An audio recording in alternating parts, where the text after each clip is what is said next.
أعوذ بالله من الشيطان الرجيم بسم الله الرحمن الرحيم والصلاة والسلام على أشرف المرسلين سيدنا محمد وعلى آله وصحبه وسلم تسليما كثيرا. We start off by praising Allah subhanahu wa ta'ala and sending our peace and blessings upon our Master Muhammad sallallahu alayhi wa sallam. And we ask Allah subhanahu wa ta'ala to bless us with beneficial knowledge and understanding and wisdom. And we ask Allah subhanahu wa ta'ala to accept from us our fasting and our recitation of the Qur'an. We ask Allah to accept from us our dua. We ask Allah subhanahu wa ta'ala to open up on us with the openings of Ramadan. The openings or the futuh of Ramadan are the blessings that we receive from Ramadan. It's like a gust of wind on a hot day. Because if you're walking outside in the heat and a nice breeze comes or a nice gust of wind comes, it gives you motivation to continue walking in the heat.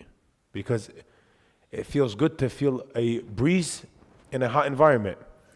So we say going through this dunya, it gets hot. Going through dunya, and we need gusts of wind to enable us to keep going. We need gusts of wind to grant us the strength to keep persevering. So Ramadan is a gust of wind. Ramadan is a gust of wind because it's gifts and openings. You receive openings with Allah and through Allah when you're close to Allah. You receive openings with Allah and through Allah when you're close to Allah and you're upholding His commands and you're refraining from His prohibitions. We say, Allahumma aftah alayna futuh. Futuh Ramadaniya, futuh al-arafin. Oh Allah, open up on us with your openings and don't deprive us of your openings. Openings and opening is a gift that Allah gives His pious servants. An opening is an opening with the Qur'an and understanding the Qur'an or in having the ability to read the Qur'an. And an opening in salah is being able to pray salah and come close to Allah with salah. And an opening in fasting is to enjoy the fast and to love the fast. So with that being said, we continue our pre-Isha Khatira series. And like we said, we're going to start every single day, 10 minutes to 15 minutes before the Iqamah of Isha. And the Iqamah of Isha is at 7:10 p.m. inshallah. With that being said, today's topic is the same topic we were speaking about yesterday, which is the first topic of the series, which is in Arabic, كيف علاقتي بالقرآن, and in English, my relationship with the Qur'an. So yesterday we spoke about this. It was a mistake from me because I thought that we started yesterday, but they said today was the first night with these khawatir. So we say we can continue where we left off because there was a lot to be said and I was rushing anyway. So we're going to continue where we left off. We're talking about our relationship with the Book of Allah. We all need to have a relationship with the Book of Allah. We say the Book of Allah, the Qur'an, is like oxygen to the believer. In order to survive, you need oxygen to survive. You need O2, oxygen. You need to breathe in and out. And if something happens and your nose is clogged, you die. If your nose and mouth become clogged, you die because of lack of oxygen. This is how it is. The Qur'an is like oxygen and like water to the system, which you need to survive. We were saying that Ramadan is the greatest opportunity for us as Muslims to conjure, to establish, to create a relationship with the Qur'an, even if we never have a relationship with the Qur'an. And we were speaking yesterday about how Ramadan is the month of the Qur'an. I was speaking yesterday on how Allah sent down the Qur'an in its complete form in Ramadan, and how Allah gradually sent down the Qur'an in Ramadan, and He began His revelation through the Ramadan. We also said yesterday, and we ended with this, and we'll continue from here. We also said yesterday that Ramadan is not only the month of the Qur'an. It's not only the month in which Allah sent the Qur'an down in it, not only. It's also the month of the Torah and the Injil and the Zabur. It's also the month of all of the scriptures that Allah sent down to His prophets. There's a hadith of the Prophet where he says that Allah sent down the Torah to Musa in Ramadan, and the Zabur to Dawood in Ramadan, and the Injil to Isa in Ramadan. So we learn from this hadith that Ramadan is special not only for it having the Qur'an, it's special for it having, Salam, come here, because the camera, yeah. So it's also special, it's special because all of the revelations were sent down in it. So now we look as Muslims to the revelation and wahi. This concept of revelation and wahi, revelation to the heart is like rain to a dead earth. We need revelation to revive our hearts, which is why we need relationships with the Qur'an. And we said Ramadan is an opportunity to establish a relationship if you didn't have one. Imam Malik ibn Anas, radiallahu ta'ala anhu, the faqih of Medina, he used to have a class, a daily class. His class went from Fajr until Dhuhr, and then from Dhuhr until Asr. That's like 8 hours or 10 hours a day. He used to sit on the chair in Masjid al-Nabawi. Now, if any of you goes to Umrah, and he goes visits the Masjid of the Prophet Muhammad sallallahu alaihi wasallam, he'll notice that sometimes after Maghrib, or sometimes after Fajr, or sometimes after Dhuhr, there's some chairs that are throughout the Masjid al-Nabawi. There's some chairs that are throughout the Masjid, and these chairs are for teaching. These chairs are for teaching. So I was in Umrah 2 weeks ago, and I was in Masjid al-Nabawi, and we prayed for Salat al-Fajr, and after Fajr we walked a little, and there was a big class. And I remembered Imam Malik, because this is the tradition of Masjid al-Nabawi. This is how it's been. Since Masjid al-Nabawi was established, it was a center for learning and teaching. The first teacher who taught in Masjid al-Nabawi was who? The first teacher who taught in Masjid al-Nabawi was the Prophet Muhammad sallallahu alaihi wasallam. And after him was who? The Sahaba. They inherited teaching from him. They taught in the Masjid. And after the Sahaba was the Tabi'un and the Atba' Tabi'un. And Imam Malik ibn Anas was from the Atba' Tabi'un. He was born in the year 93 after the Hijrah. Imam Malik was teaching in Medina. His job, his entire livelihood was teaching ilm. He taught mainly fiqh, which is Islamic law, how to pray salah, how to make wudu, what breaks your wudu, what breaks your salah, how to fast. And he also taught predominantly hadith. He was an Amir al-Mu'mineen fil hadith. He was the strongest hadith scholar at his time.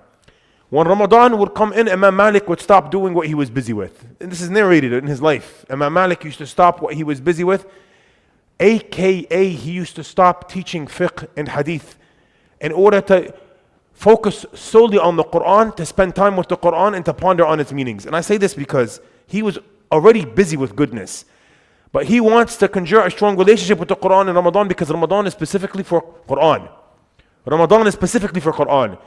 We get asked questions all the time, Shaykh, what should I do in Ramadan? What's a good act I could busy myself with? We say there's no question. This question is an immediate answer. It's the Qur'an. You busy yourself with the Qur'an in the daytime. If you do not have the ability to read the Qur'an in Arabic, and if you come to this masjid, you heard this from me maybe 8,000 times. I say this every other khutbah, every other khatira. If you're not able to read the Qur'an in the Arabic language due to your weakness in Arabic, read the Qur'an in the language that you're proficient in. Read the translation, brother. Read the translation in the language that you understand, so you could benefit from the Qur'an and you could have tadabbur ala al-Qur'an, bil-Qur'an. This whole series that we're doing, this whole khatira series is a tadabbur al-Qur'an. So I want to go back. Imam Malik, Ramadan enters, he cuts off everything except for 2 things. ينشغل بشيئين فقط. Qur'an during the day, all day reading Qur'an, finishing khatmas, pondering on the Qur'an, taking notes when he reads, thinking about the Qur'an, and at night he was praying salah, qiyam al-layl, meaning tarawih, all night. They narrate a similar story of Imam al-Shafi'i. They say Imam al-Shafi'i كان يقرأ 60 ختما في Ramadan. They say he used to اختم القرآن 60 مرة. They also say that it was all in salah. You know, if they tell me he read 60 khatmas, I would say maybe 1 khatma in the morning, 1 khatma at night. They say no, when it comes to Imam al-Shafi'i, his 60 khatmas were in prayer. Allahu A'lam, Allah opens up on people with different openings. That's why we say Allah opens up on people with different openings. Because we say, Ya Allah, grant us Ramadan openings. A Ramadan opening is being able to read Qur'an and love Qur'an. This is an opening with the Qur'an. A Ramadan opening is being able to pray salah at night and talk to Allah at night when everyone else is either sleeping or doing haram. The night is sacred. The night is sacred. The salah of night, qiyam al-layl, tarawih, it's sacred because it's at a time when people are busy with other things. People are either sleeping or doing haram. And this is also narrated about Imam Abu Hanifa. We mentioned this all yesterday. So we want relationships with the Qur'an like these pious predecessors, like Imam Malik, like Imam Abu Hanifa, and like Imam al-Shafi'i. They were all smart people. They reached what they reached. Ultimately, Imam Abu Hanifa reached his pinnacle in knowledge. And what he reached ultimately was his closeness to Allah and his sincerity and his understanding. Imam Abu Hanifa, I would assume he was very smart. To reach what he reached, he was very smart. And Imam Malik was very smart. And Imam al-Shafi'i was very smart. So there's 3 smart people. They're normal people like us. They're not companions even. What did they do in Ramadan? They cut everything off, and all they did was focus on their relationship with the Qur'an that month. So tonight's khatira topic is my relationship with the Qur'an. We all, right now, we're going to get up to pray in exactly 2 minutes. We all here, we communally intend to start a new pact with the Book of Allah. Everyone sits down and he thinks. Everyone knows himself. بل الإنسان على نفسه بصيرة بل الإنسان على نفسه بصيرة. The person judges himself and he checks off himself, or he accesses himself, he knows himself best. And we say نتعاهد الله, we take a pact with Allah now that we put in some effort with the Qur'an this month of Ramadan, whatever it is. And lastly, 2 pieces of advice. First piece of advice is the most important piece of advice, and that's that you must be sincere. When you embark upon this Quranic journey, when you begin this Quranic journey, you should be sincere. Being sincere translates to you should not care about other people. So which is my second point, focus on yourself and don't focus on Ahmed, and don't focus on Muhammad, and don't focus on Zakaria, and don't focus on Layth, and don't focus on Adam. Focus on yourself and your relationship with the Qur'an. And I say this lastly because everyone is different in their journey to Allah. So when you focus on other people, it takes away from your sincerity. When you focus on how much Muhammad is reading, it takes away from your reading. And if Allah subhanahu wa ta'ala accepts a little bit from you that's sincere, it's better than reading a lot that's insincere. So focus on yourself. Ramadan is a time to connect to Allah, and Ramadan is a time to connect to the Qur'an. Take advantage of this month. So you're connecting with the Qur'an and connecting with Allah, pondering on its meanings. Don't read the Qur'an solely just to say you read. You have someone, he reads, he says, Shaykh, I read 10 times Qur'an Ramadan. I said, good job, good for you, good job. I want to read it 1 time.